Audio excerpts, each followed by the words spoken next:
We have a significant update to the FV-1 programmer that we'd like to share with you. If you haven't seen our previous videos, this is about the Easy Spin pedal, which makes DSP powerful and fun and easy. You can head on over to our website to learn about the pedal, and there's links to useful software like SpinCAD Designer as well as the FV-1 programmer software. A good place to start is the AudioFab USB programmer manual. This contains information about how to use the AudioFab USB programmer, the Easy Spin pedal, and the FV-1 programmer software to program your pedal. So a great resource that's there for free. You can download it and take a look at it. Where we're going to head to now is over to GitHub, and this is where FV-1 programmer lives. So it's an open source program. And there's two ways you can install it. You can install Python and run it from Python, or you can download a pre-built binary. If you want to use Python, you should probably watch our previous videos. What I'm going to show you here is how to download the latest release of the standalone executable. So you can see it warns you it's a suspicious program. It's not, it's fine. You can download it. That will land in your downloads folder. If you've set up the way we did in previous videos, you'll have an Easy Spin directory in your documents folder. And that's where we want to copy the FV-1 programmer software. So we'll drop that in there. Then what we're going to do is run it from the command line. You want to use Windows PowerShell. It's a much better experience than the standard Windows command prompt. Textual looks much better and runs much better. That's the UI engine we're using. So you can see I'm going to the Easy Spin directory, and we'll run it from the command line here. You can see the software is there.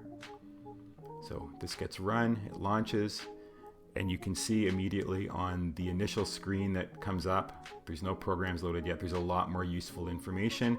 One of the big improvements is you can actually directly edit in the environment now, so it's almost a full IDE. There is also a useful command palette that comes up if you press Control-P, and we have some links there to other useful software and information. So what I'm going to do now is drag and drop one of our JSON program files over. So this is a whole bank of programs. All 8 programs are stored in one file. It's JSON, so you can edit it if you wish. And I'll demonstrate how we can do some editing and then save it here. So I'm just editing some comments here, which is kind of useful if you want to know what the programs are. You have other information you want to put in there.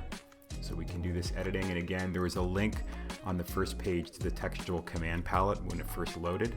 So if you want to find out the editing commands, you can go and check that out. I'm just going to save this file and then reload it and show you that the edits are retained.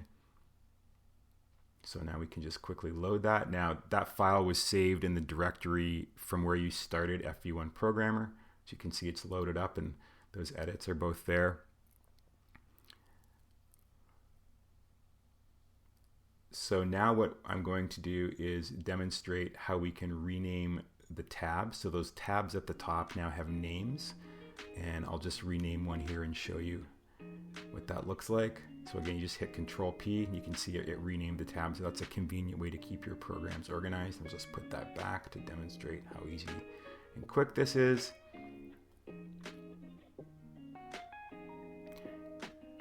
Now what I'm going to do is give you a quick demo of dragging over a SpinAsm file. So you can drag and drop SpinAsm files. You can also click load at the bottom there in the command palette.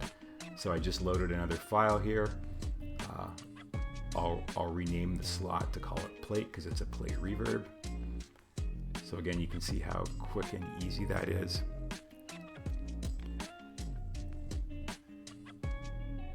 And you can see there's a new assemble command here, so I quickly assembled it, and you can check the log. Now, when you drag programs in, it automatically assembles them.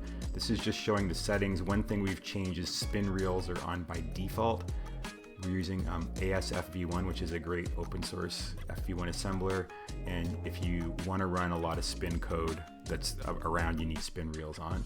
What I'm showing here is how you can swap the slots around. So again, that's you just type Control-P and start typing swap, and it'll pop up, and you can swap the programs around. So we'll just drop out here, and then finally we'll just show you on the command line. This is something we have that we haven't really explained that well. There's a number of command line options available. So for example, if you have a a hex file out of SpinCAD Designer, you can directly program it from the command line. You can also read an EEPROM. You can also crank up the I2C clock speed if you want to program it faster. So generally useful. Thank you so much for watching.